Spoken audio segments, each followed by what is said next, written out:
Boa noite a todos, graça e paz a todos os irmãos. Deus abençoe a vida da nossa irmã Leda, e eu muito carinhosamente a chamo de Ledex. Esse X é porque ela não para mesmo, então esse X é do acelero dela. Mas a palavra da irmã Leda, se eu fosse aqui, se fosse permitido, seria basicamente a síntese ou a ideia geral do que eu vou falar essa noite. Então, Deus abençoe a vida dela e de todos esses irmãos que têm perseverado, têm seguido, têm caminhado na presença de Deus, mesmo em momentos de dificuldade. Então, nós estamos aí com a nossa série Boas Notícias de Esperança. Então, hoje nós estaremos dando continuidade a essa série. Quero repetir algumas coisas que eu falei no primeiro dia que eu preguei, né, que em dias de más notícias, pessimismo, negativismo, tristeza, improdutividade, depressão, podem definir a sua identidade aqui nessa jornada chamada vida. Boas notícias de esperança. E se tem uma palavra que eu gostaria que você já guardasse profundamente no seu coração, é: Jesus Cristo é a boa notícia de esperança. Não sei onde você estava, por onde você andou, o que você fez, o que você não fez, não sei o que você está sentindo ou o que você sentiu, mas eu sei, como disse Jó, que o meu Redentor vive, e por fim se levantará sobre a terra, e eu verei, com os meus olhos eu verei, e a minha carne exultará, se alegrará na tua presença, na sua presença. O Evangelho de Jesus é o Evangelho da boa notícia. Jesus é a nossa esperança. Não há dor, não há problema, não há dificuldade, não há mazela, não há absolutamente nada que possa separar você de Jesus. Não há absolutamente nada que possa fazer com que você não seja amado de Deus e fazer com que Deus possa restaurar a sua história, a minha história. Porque a nossa esperança tem um nome, e o seu nome é Jesus Cristo. Amém? Boas notícias de esperança. Nós falamos aqui nas mensagens anteriores, boas notícias de esperança para vencer as tentações, para vencer as tragédias, para vencer as injustiças, e hoje, boas notícias de esperança para solucionar as dúvidas da vida. Baseado lá em Lucas, capítulo 7, do verso 1 ao 10, vai ser onde nós vamos caminhar essa noite. Então, eu gostaria de que você estivesse lendo na sua Bíblia, no seu celular, no seu tablet, no seu manuscrito, pergaminho, mas que você estivesse acompanhando. Irmãos, eu desafio você, como cristão, como igreja, que você leia textos bíblicos. Quando um pregador citar um texto, pedir para abrir para um texto, abra o seu texto, leia o texto, acompanhe o texto, para que isso seja interiorizado no seu coração. Porque em momentos de dificuldade, em momentos na sua vida, são essas palavras que muitas vezes vão vir do seu coração para a sua mente, para te ajudar em algum momento. Então acompanhe, leia a Escritura, tenha uma Bíblia. Com quem caminha na juventude, com os adolescentes aí, nós temos aí acompanhado o Jesus Cop, e uma das coisas que nós aprendemos, e foi muito bacana, tenha uma Bíblia, anote. Se você não quer anotar na sua Bíblia, anote num papel, leia passagens, anote, converse com a palavra de Deus e deixe a palavra de Deus conversar com você, para que a sua vida seja cada vez mais abençoada e transformada. Lucas capítulo 7, verso 1. Quando Jesus terminou de dizer tudo isso, a multidão entrou em Cafarnaum. Naquela ocasião, um escravo muito estimado de um oficial romano, quando o oficial ouviu falar de Jesus, mandou caso.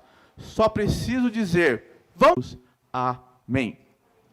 Olha o que diz em Tiago 1,6. Peça, porém com fé, sem duvidar, pois aquele que duvida é semelhante à onda do mar, levado e agitado pelo vento. Antes de mais nada, quero deixar claro alguns paradigmas ou algumas bases aqui. Quando nós falamos de fé, e eu brinquei que falar sobre fé, pregar sobre fé, para mim é um desafio. Antes que você pense algo, eu tenho fé. Mas falar sobre esse tema, para mim, é um desafio. Falar sobre fé, pisar no sobrenatural de Deus, caminhar por essa estrada onde não somos nós, não depende de nós, mas é Ele, é o Deus que age, é o Deus sobrenatural, é o Deus que tudo pode. Então é um assunto bastante, para mim, não digo difícil, mas desafiador. Mas eu quero deixar algumas coisas claras.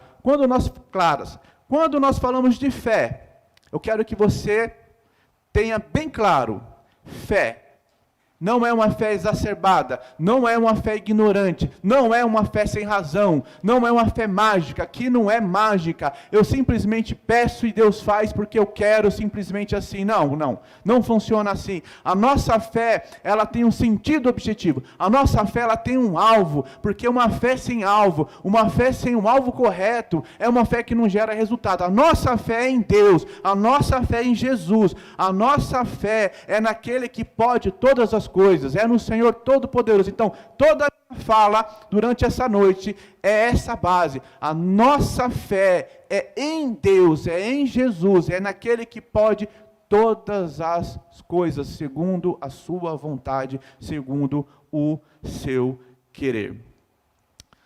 As dúvidas fazem parte da vida humana. Isso é uma realidade. Mas um servo de Deus, um filho de Deus, não pode se deixar vencer, preste atenção, para que você não diga que eu disse que você não pode ter dúvidas. Eu estou dizendo que um servo de Deus, um filho de Deus, não pode se deixar vencer pelo espírito de dúvida. Nós vamos ter situações em nossas vidas que vão nos colocar diante dessa pergunta, mas por quê? O que aconteceu? Como assim? E agora? Mas a questão é nesses momentos. Eu gosto de um trecho de um escritor, do Atmani, um livro dele que diz Poder sob pressão.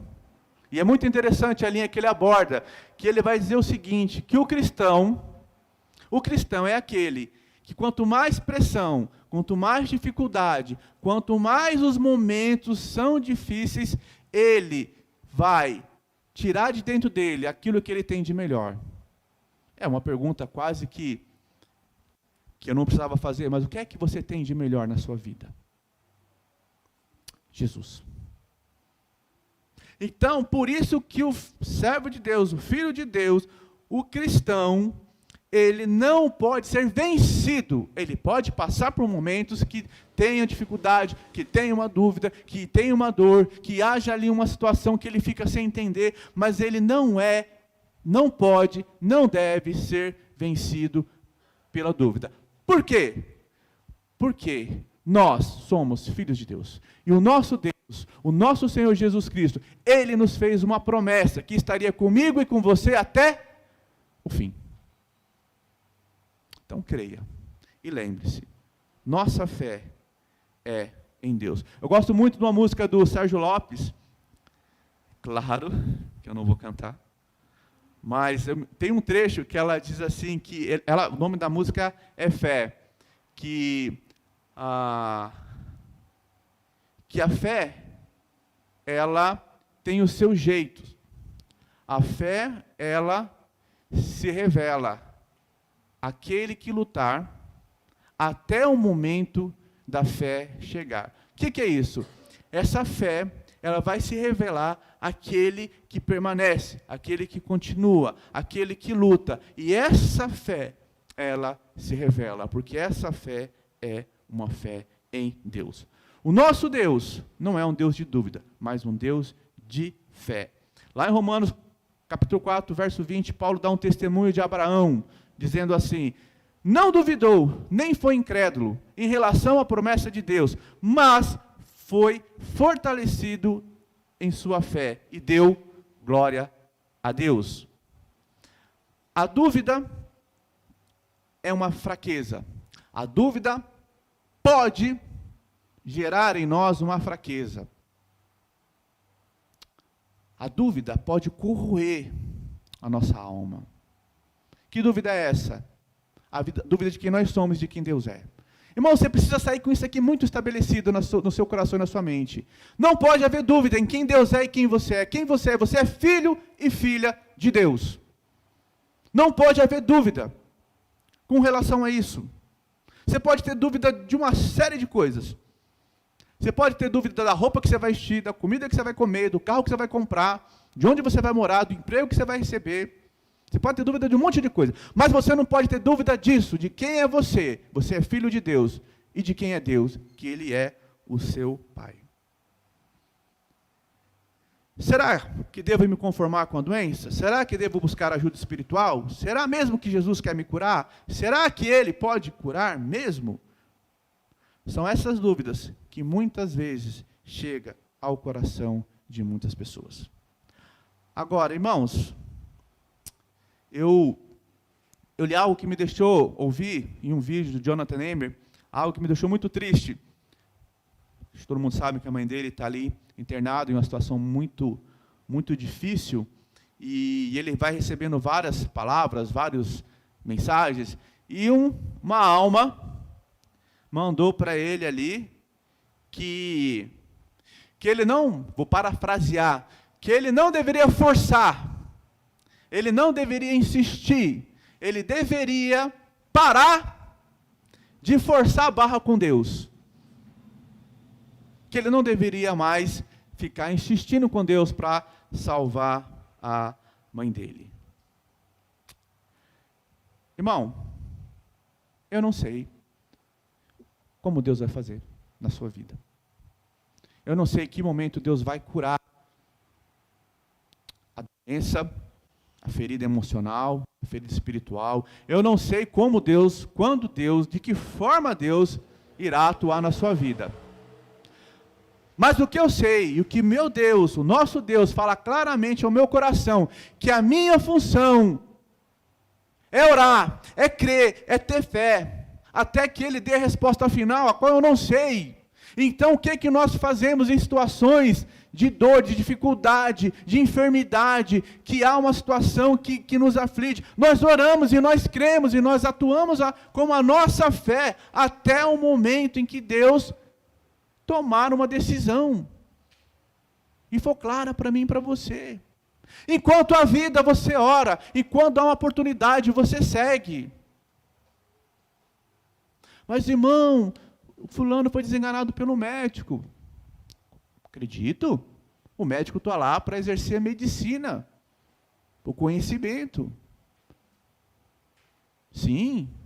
Irmão, essa situação agora é irremediável, eu acredito, mas mais do que acreditar nisso, eu acredito em Deus, eu acredito no poder de Deus, na graça de Deus, e que Ele pode fazer aquilo que eu e você não podemos, que Ele pode fazer aquilo que está além das nossas forças ou capacidades. Por isso creia, por isso insista. Eu me lembro que uma vez um amigo meu me disse assim: eu não sei mais o que fazer com meu filho, eu já fiz de tudo, ele não tem jeito, e eu já fiz isso, aquilo, e o que eu faço agora? Eu falei: faça tudo de novo.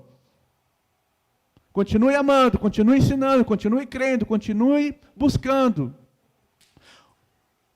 Uma situação, uma tragédia, um momento na sua vida não pode definir a sua história. Não pode. Porque nós temos um Deus que muda histórias. Nós temos um Deus que muda realidades. Talvez muitas vezes não aconteça como eu queria, como você queria. Mas a Irmã disse uma coisa que é importantíssima. Nós precisamos ter no nosso coração essa certeza que o nosso Deus sempre estará no controle de todas as coisas. Posso não entender, posso não compreender, mas eu devo ter fé, eu devo acreditar e eu devo prosseguir sempre adiante, sabendo que o nosso Deus jamais vai nos abandonar. Então, essa noite eu gostaria de, baseado nesse texto, tirar alguns princípios para a nossa vida, para a nossa caminhada. Então, para solucionar dúvidas da vida, para que possamos lidar com as dúvidas da vida, entenda que as dúvidas, as situações que podem gerar dúvidas, chegam em qualquer momento da nossa caminhada.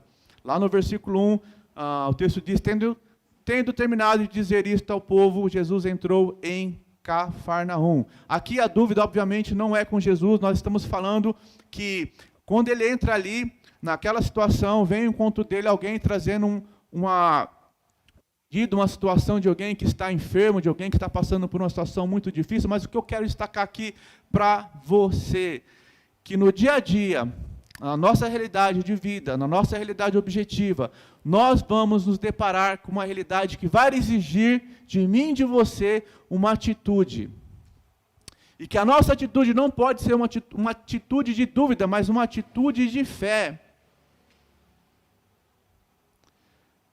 Nos melhores momentos, ou nos momentos que não são tão bons assim, nós vamos nos deparar com situações que vão exigir de nós uma postura, e a nossa postura não pode ser uma postura de dúvida.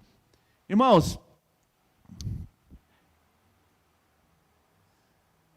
é muito estranho quando você fala com a pessoa a respeito de uma situação difícil, uma situação de doença, uma situação, seja lá qual for o problema, e a pessoa olha para você e fala mais ou menos assim, mano, não vai ter jeito não, já era mesmo, acabou. Eu estou com um problema assim e tal, e está tendo corte na minha empresa, eu acho que eu vou ser mandado embora. A pessoa fala, pelo jeito vai mesmo, você vai ser mandado embora. Ixi, na pandemia agora, irmão, você vai, cuidado, hein? Gera desesperança, gera mais angústia, gera mais dor. Não seja agente que gere mais dúvida, que gere mais insegurança, que gere mais desespero. Quando esses momentos aparecerem na minha, na sua, na nossa vida, que sejamos justamente o oposto, sejamos aqueles que têm uma palavra de esperança, uma palavra de fé, uma palavra de confiança. Olha, eu não sei como vai ser, mas eu sei que o nosso Deus, Ele vai estar com você, que o nosso Deus quer ajudar você, porque o nosso Deus é um Deus de amor. A maneira como Ele vai fazer eu não sei, mas creia, tenha fé, confie, não se desespere, coloque diante dEle. Mas eu e você não estamos isentos, não estamos livres de nos depararmos com situações que vão nos colocar em um momento que precisamos atuar por meio da nossa fé. É momento de não ter dúvida, é momento de crer, é momento de acreditar, de confiar em Deus. Porque a nossa confiança não é vazia, a nossa confiança não é em uma madeira, a nossa confiança é no Senhor. Como já está lá em 2 Timóteo 1,12, eu sei quem tenho crido, e sei que Ele é poderoso para guardar o meu depósito até aquele dia. Então nós sabemos em quem nós cremos. Por isso que nós, quando essas circunstâncias se manifestarem diante de nós, nós podemos tomar uma atitude de fé diante dessas situações. Entenda que os momentos de dúvidas, de dificuldades, de incertezas, podem chegar para qualquer pessoa. Lá no verso 2, na narrativa, você tem ali estava doente, quase à morte, o servo de um centurião a quem o seu senhor estimava ou amava muito. Então, nós temos ali, naquele momento, um servo que era amado pelo seu senhor, que estava passando por uma enfermidade. E muitas vezes a dúvida é, por quê? Por que isso aconteceu com ele? Por que isso aconteceu comigo? Por que isso aconteceu na minha família? Muitas vezes a questão da dúvida não é uma dúvida relativa exatamente à nossa situação objetivamente, mas é em relação à situação de alguém próximo ou de alguém à nossa volta. Talvez na nossa família, você fala, mas Deus, por quê? Eu oro pela minha família, eu oro de madrugada, eu oro de manhã, eu intercedo, eu falo da palavra de Deus para eles, eu falo da palavra de Deus no meu trabalho, eu tenho aquele amigo, mas por que ele está passando por aquela situação? Por quê? Todos nós estamos sujeitos a passarem por situações de dificuldade, de dor, de angústia e até mesmo de incerteza. Mas é justamente nessas situações que nós colocamos a nossa fé em ação, para que sejamos agentes de esperança, agentes de transformação, que Deus possa abençoar aqueles que estão com dúvidas por meio das nossas vidas e das nossas experiências. Então, esse momento pode chegar para qualquer pessoa. Chegou para aquele centurião que fala, poxa, o meu servo, a quem eu estimo, a quem eu trato bem, a quem eu cuido, como que ele está passando por isso? Por que ele está passando por isso? E nós precisamos responder a isso com uma atitude de fé, com uma atitude de esperança, sabendo que o nosso Deus, Ele é um Deus de cuidado. Às vezes, irmãos, nós questionamos a Deus ou entramos em dúvidas com o nosso relacionamento com Deus por circunstâncias. Você está num trabalho, você ama o seu trabalho, e de repente a empresa fecha, você é mandado embora, você é demitido, você acreditou que aquele emprego da sua vida, que você nunca mais ia sair de lá e de repente não tem mais. Você acreditou que aquela pessoa era sua amiga, ia ser sua amiga para sempre, de repente ela não é mais. E você fala, mas Deus, como assim? Chega essas dúvidas, que muitas vezes nós não temos resposta, mas a maior resposta que eu e você podemos ter é que Deus tem cuidado de mim e de você, e Ele vai cuidar de cada uma dessas situações. Terceira coisa que eu quero destacar, fale com quem pode te ajudar nesses momentos de dificuldade, de incerteza. E ele ouviu o centurião falar de Jesus, e lhe enviou alguns líderes religiosos dos judeus, pedindo que fosse curar o seu servo. Irmãos, precisamos ter cuidado.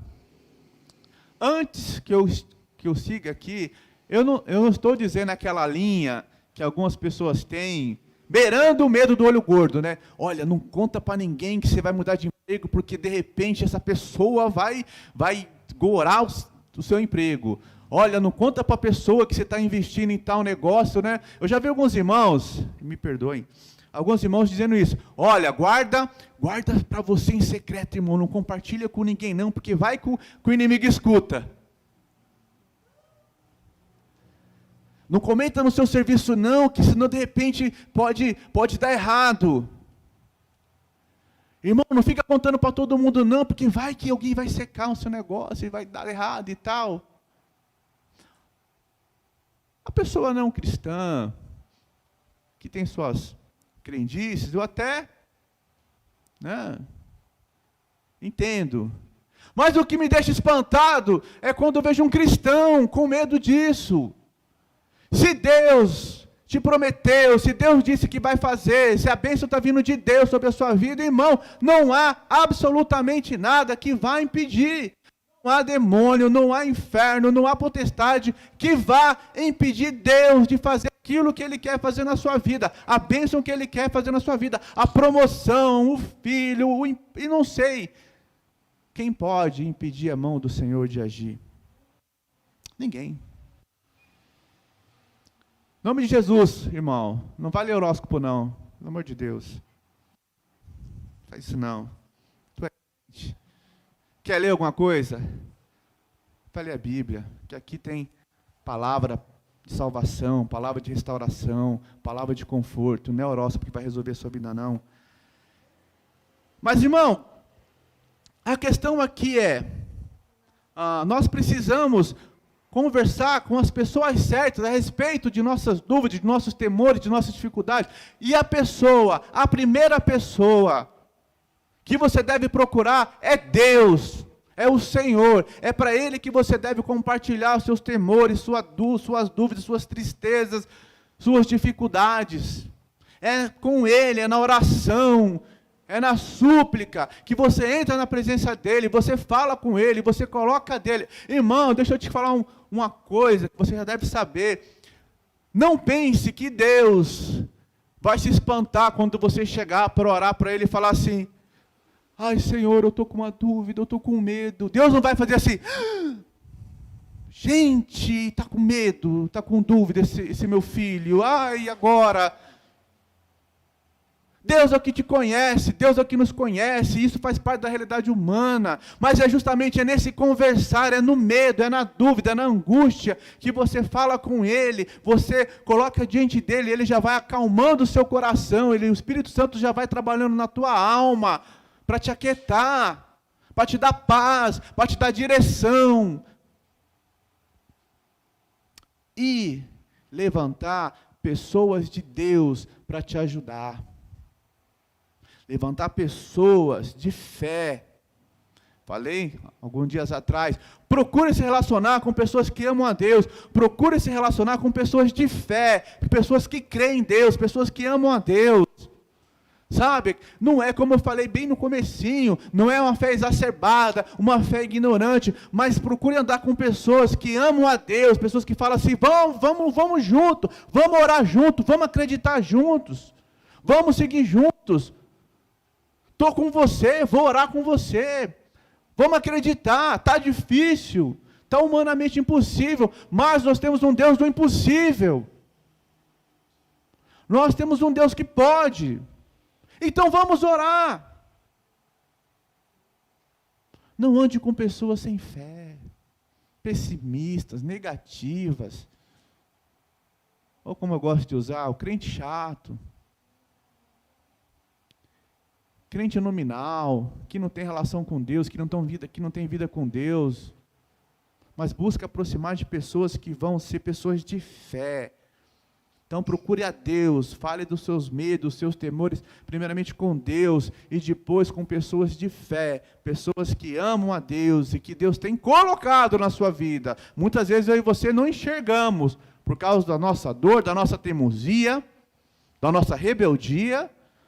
Mas Deus tem levantado pessoas na minha vida e na sua vida para te abençoar, para puxar a tua orelha, para te direcionar, para te corrigir, para ser bênção na sua vida. Então, fale com quem pode te ajudar, com Deus e com pessoas de fé. Mantenha um coração humilde diante do progresso. Que isso? Jesus foi com eles e já estava perto da casa quando o centurião mandou amigos dizerem a Jesus: Senhor, não te incomodes, pois não mereço receber-te debaixo do meu teto. Esse homem era um homem muito humilde, apesar de ser romano, não ser judeu, não ser um homem da religião judaica, mas ele tinha um espírito, ele tinha um coração muito humilde, e quando ele vê que Jesus vai ao encontro dele, ou seja, quando ele vê que Jesus está indo na direção dele, que a bênção está chegando, que aquele que pode resolver está chegando, ele fala: olha, mas quem sou eu para que o Senhor entre na minha presença? Quem sou eu para que o Senhor venha até aqui? Então tenha humildade. Quando as coisas começarem a dar certo na sua vida, quando os problemas começarem a ser resolvidos, não seja orgulhoso. Orgulho vem antes da destruição, o espírito altivo antes da queda, Provérbios 16, 18. Então, algumas coisinhas aqui que a gente precisa entender quando as coisas começarem a acontecer. Porque às vezes a gente é assim, né, irmão? Está na peleja, está na luta, você ora, você chora, você clama, você pede ajuda, mas começa a vir a bênção, isso aí você fala, você já esquece. Né? Eu me lembro de uma conversa com o Tiga, e ele falou uma coisa que me marcou muito, e eu tenho isso muito comigo, a respeito do relacionamento com Deus, sobre sacrifício. Né? Que muitas vezes a gente quer ter uma vida cristã, a gente quer ter de Deus, a gente quer receber de Deus, mas a gente não quer sacrificar nada. A gente não quer abrir mão do pecado, não quer abrir a mão, obrigado, irmãos, é muita emoção. Abrir a mão do ego, da vaidade. Esse dia eu estava conversando com a Sandra também a respeito de uma situação de um personagem do mundo gospel, e é muito triste ver a queda de alguém.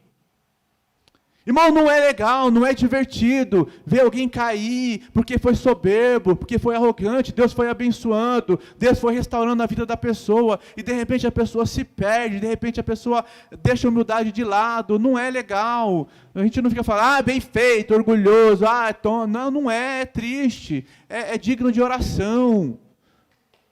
Porque nós não somos diferentes. Nossa carne é terrível. Deus começa a abençoar, melhorar a nossa vida, a gente já começa a se achar. Então a gente acha que é especial, a gente acha que somos ali da elite de Deus e tal, e não é. Você e eu não somos melhores que o outro. Não somos. Nós não somos melhores que os outros, irmão. Somos diferentes, mas não somos melhores. A sua fé é importante. A sua fé é importante. Guarda isso. Mas o mais importante é o alvo da sua fé. Eu já disse isso, vou repetir. O mais importante é o alvo da sua fé. Você pode ter uma fé muito grande. Você tem várias religiões, vários povos que têm fé e fazem coisas que talvez eu e você não faríamos. Mas se o alvo da sua fé não for correto, não adianta. Então, quando a sua vida estiver sendo abençoada, quando você começar a progredir, quando as coisas começarem a acontecer, não fica orgulhoso, não fica soberbo, não diga assim, eu te gasto, a minha fé fez isso. O que fez foi o alvo da sua fé. A sua fé em Deus, o Deus que recebeu essa sua fé, é que faz, é que opera, é que transforma, é que cuida. Então, seja humilde. Cuidado com as pedras do caminho. O que é que são pedras? São pequenas coisas que você não vai percebendo. As coisas na sua vida vão dando certo, você vai esquecendo de agradecer, você vai deixando de ser humilde. E são essas pequenas pedras que podem levar você ao tropeço do orgulho, da soberba. Você não tropeça numa montanha, tu vê a montanha gigante, mas são essas pedrinhas que muitas vezes eu e você deixamos no nosso caminho que podem nos levar à queda. E uma quarta coisa nessa questão: reconheça e seja grato quando as coisas começarem a dar certo na sua vida. Reconheça a graça, a misericórdia, o amor e o cuidado de Deus sobre a sua vida. E seja grato, tenha um coração agradecido a Deus. Mantenha o seu coração humilde diante da bênção de Deus na sua vida. Entenda que o espírito de fé é para todos. E é interessante, no mesmo verso 6, ele diz, esse centurião diz, pois não mereço receber-te debaixo do meu teto. Ele tinha consciência dos seus erros, de que era pecador. Ele sabia quão ele era pequeno diante de Jesus. Mas, irmãos, ele teve fé. O espírito de fé não é para pessoas especiais. Irmão, entenda o que eu vou falar. Eu não estou dizendo que é errado você pedir para o pastor orar, para o diácono orar, para a irmã do círculo de oração orar. Não tem problema. Mas a fé é do Filho de Deus, é do que crê em Deus. Nós oramos uns pelos outros, o mandamento do Senhor, comunhão, amor, ajuda, mas não quer dizer porque a oração desse irmão é mais forte do que esse irmão, não é porque o irmão ora 2 horas. Eu me lembro que uma vez, enquanto acho que adolescente, início da juventude, eu fui para uma igreja e nós tivemos que orar. Nós ficamos de joelhos, os jovens ali, mais ou menos 1h30, orando. Irmão, você coloca ali 20 adolescentes de joelho para orar 1h30. Tiga, o que é que vai acontecer, Tiga? Não tinha WhatsApp, mas tinha o quê? Papel e caneta. É claro, não funciona. Então, o que eu quero dizer com isso? Não adianta construir uma ideia, uma imagem sobre homens de oração. O fulano ora 2 horas, o fulano ora 3 horas, o fulano ora de madrugada, o fulano ora de manhã, o fulano ora aquilo. Aquele irmão é conhecido por orar bastante, mas não é isso. Às vezes você pode orar 1 hora, 2 horas, 3 horas, e como já diz um jargão antigo, a sua oração não passa do teto, por assim dizer, ou seja, é uma oração que ela não é carregada de verdade, que ela não é carregada de espiritualidade, é uma oração que não é carregada de fé. Mas às vezes uma oração de 2 minutos, 5 minutos, ela vem carregada de esperança, de fé, de convicção, de atitude, de alguém que ama, alguém que conhece a Deus. E essa oração alegra o coração de Deus. Irmão, não estou dizendo que é para você pegar essa palavra e falar, agora eu só vou orar 2 minutos. Não seja relaxado. Preste atenção, irmão. Vigia na ladeira, varão. Eu estou querendo dizer, é o carregamento, é a intencionalidade que você deposita naquilo que você faz. Você pode ler a Bíblia em 1 semana todinha.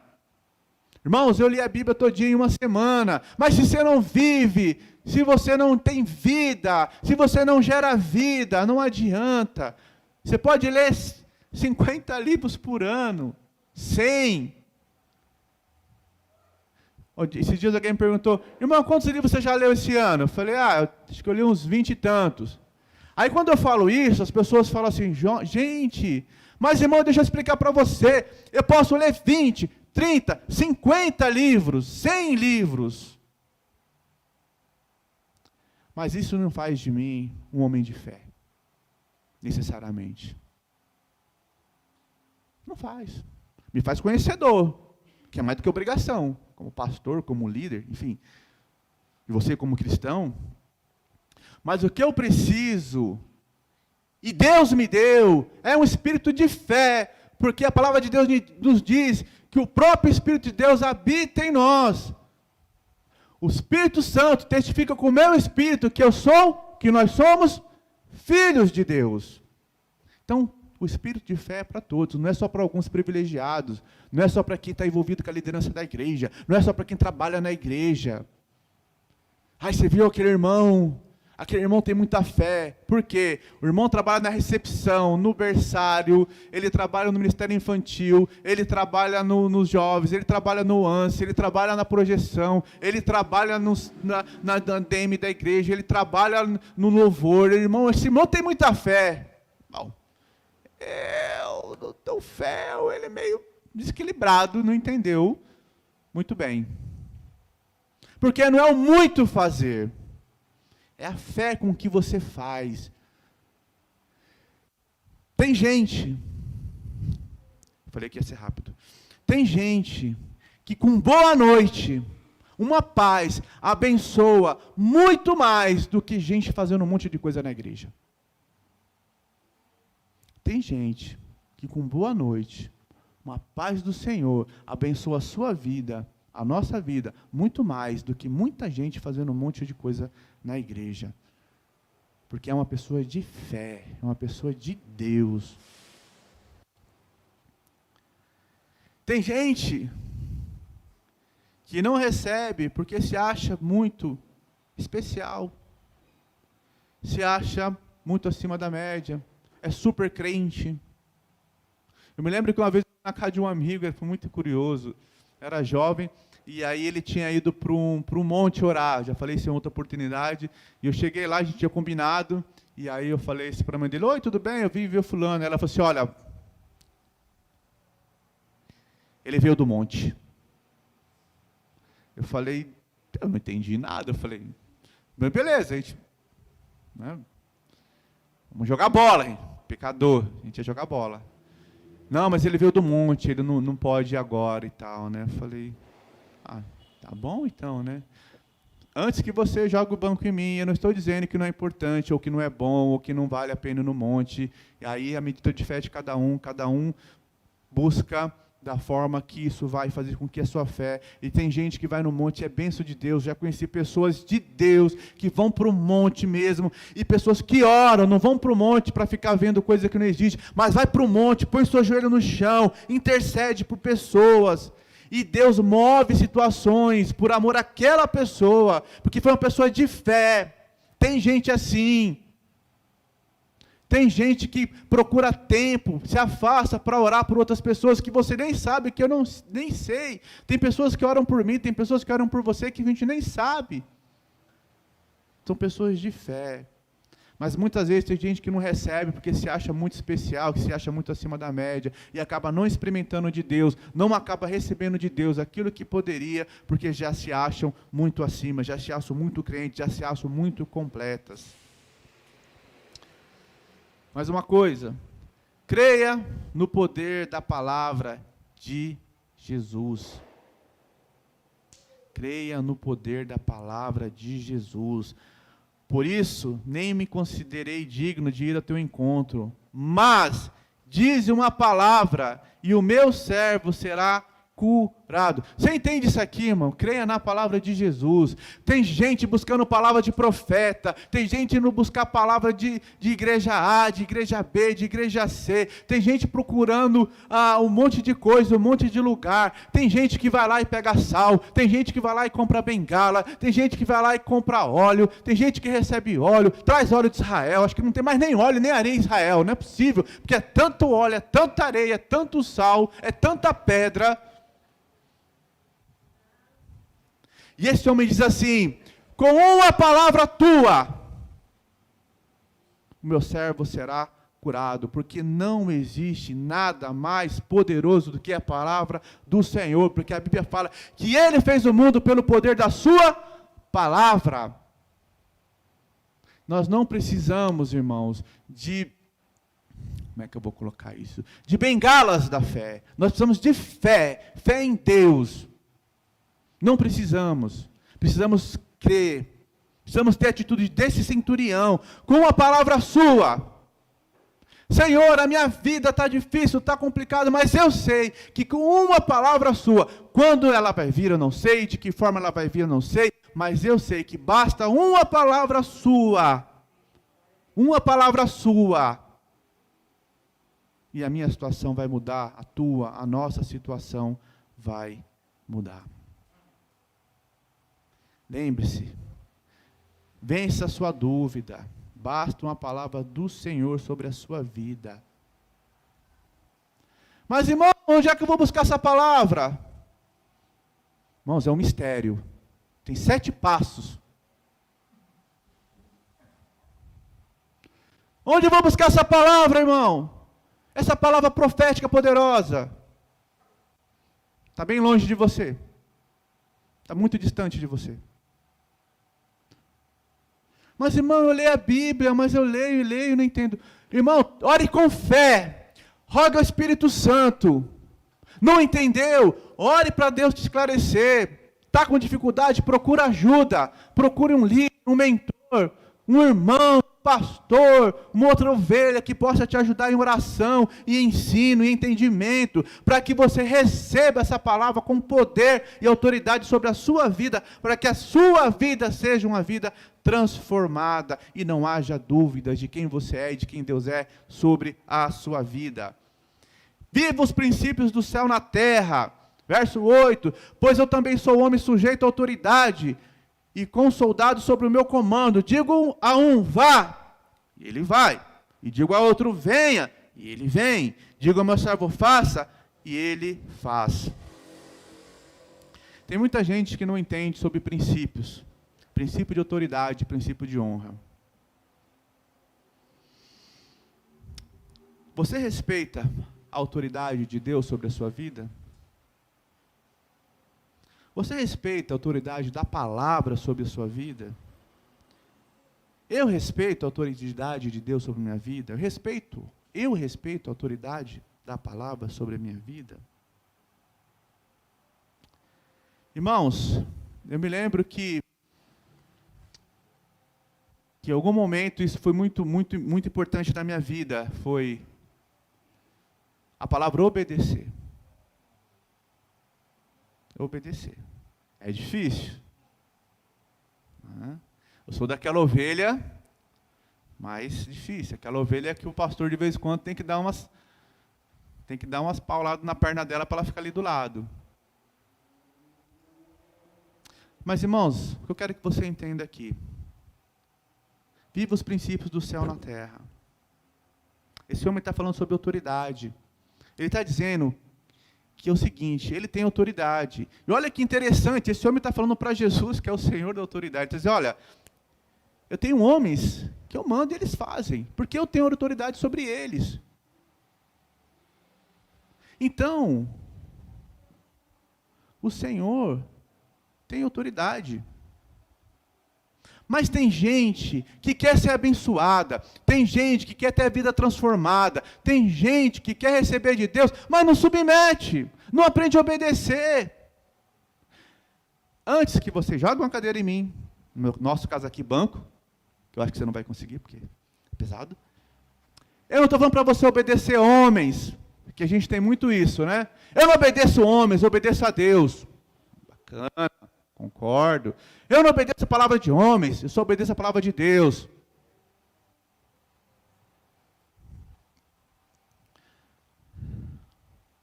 Vou tentar achar aqui na minha Bíblia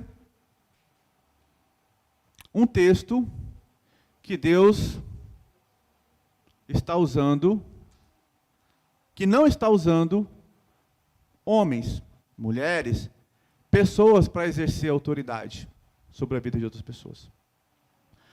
Vou procurar na minha Bíblia textos em que Deus esteja usando alguma outra coisa que não seja pessoas para serem autoridades. Irmãos, sintetizando isso aqui para não me alongar, você obedece os princípios de autoridade que Deus coloca sobre as pessoas. Você obedece os princípios de autoridade que Deus delega a pessoas. Você não obedece a um pastor. Você não obedece a um líder somente, a um homem, mas você obedece à unção que Deus coloca sobre aquele, ao chamado que Deus tem sobre aquele, e a responsabilidade desse que recebe o chamado, que recebe a unção, que recebe a vocação, que ele exerça isso com temor e reverência a Deus, porque ele vai dar conta dessas ovelhas a Deus. Se ele infligir, se ele distorcer, se ele roubar, se ele maltratar, ele vai responder a Deus. Mas eu e você precisamos ter o nosso coração primeiro submisso a Deus, submisso à palavra de Deus, e a autoridade que Deus tem levantado sobre a minha e a sua vida. Irmãos, você não será abençoado com espírito de rebeldia. Falei, você não será abençoado com espírito de rebeldia. Você não será abençoado com atitudes que são contrárias à autoridade de Deus. Amém? Assim, eu gosto que fala amém porque você confirma. Não vai funcionar. Nunca funcionou e não vai. Isso é para mim. Eu tenho autoridade sobre mim. Eu tenho autoridade de Deus, eu tenho autoridade da palavra, do Espírito Santo, mas eu tenho autoridade sobre mim. Eu tenho autoridade do meu pastor, do pastor local, o pastor Júnior, Valdomiro Júnior, autoridade sobre minha vida. Mas eu também tenho outras autoridades. Ah, você é pastor, só pastor é autoridade. Não, eu tenho irmãos que são autoridades sobre a minha vida. Eu tenho irmãs que são autoridades sobre a minha vida. Eu tenho pessoas mais velhas que são autoridades sobre a minha vida. Eu tenho pessoas mais novas que exercem autoridade, porque a autoridade não está necessariamente ligada à pessoa, mas é o que Deus está colocando sobre aquela pessoa. Eu tenho líderes da minha equipe que são mais novos do que eu, que me chamam para conversar e muitas vezes me dão uma palavra de exortação e falam, olha, não foi muito bom, olha, talvez seja melhor assim, olha, você não foi legal. Enfim, eu agradeço a Deus para que meu coração não seja soberbo. Eu preciso ter autoridade sobre a minha vida, para que a minha vida viva os princípios do céu na terra. Repito, você respeita a autoridade que Deus tem colocado sobre a vida das pessoas? Você respeita a autoridade de Deus, a autoridade da palavra e a autoridade de pessoas que Deus tem levantado na sua vida? Se você é uma pessoa de fé, se é uma pessoa temente a Deus, você precisa aprender o princípio de honra. Aprenda o princípio de honra, que você só tem a ganhar. Não use atalhos para obedecer a Deus. Não use atalhos. Use o caminho.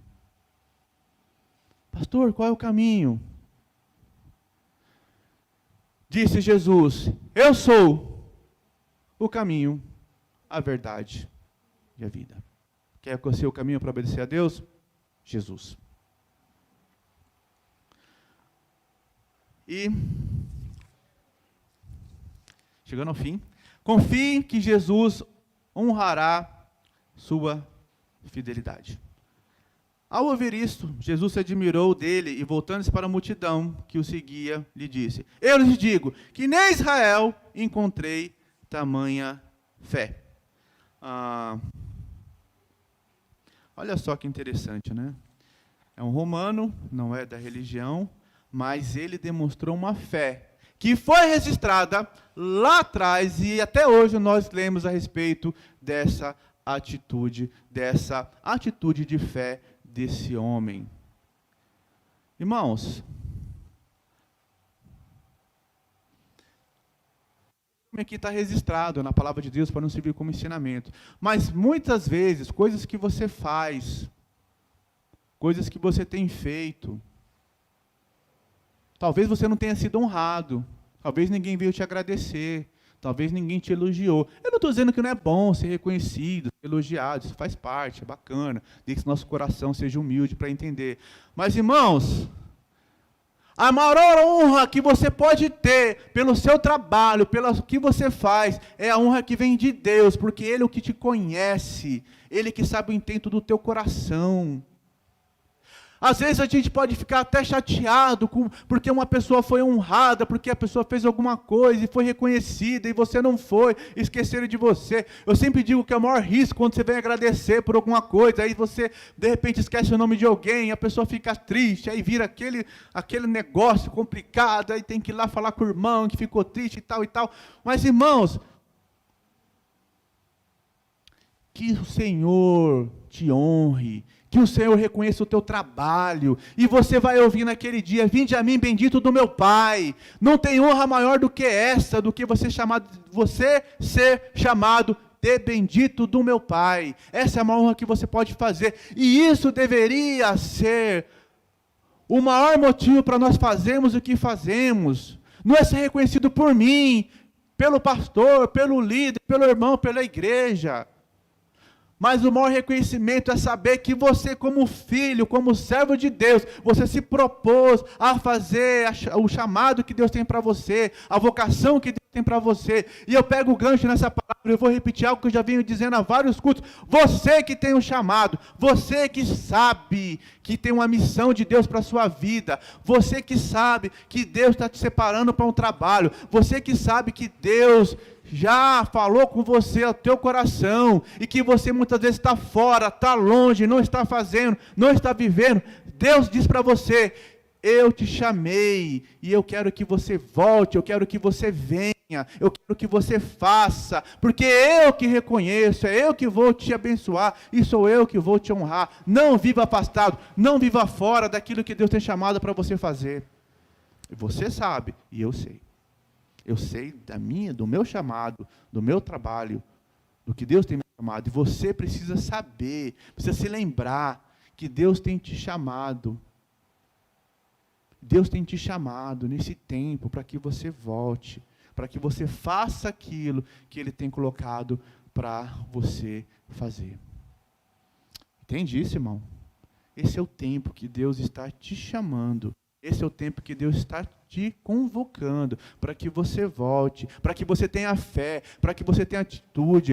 Ah, pastor, mas eu fiz isso, eu vivi aquilo, eu estou vindo dessa situação, daquela situação, e aconteceu isso na minha família, e isso e aquilo. Eu entendo tudo isso.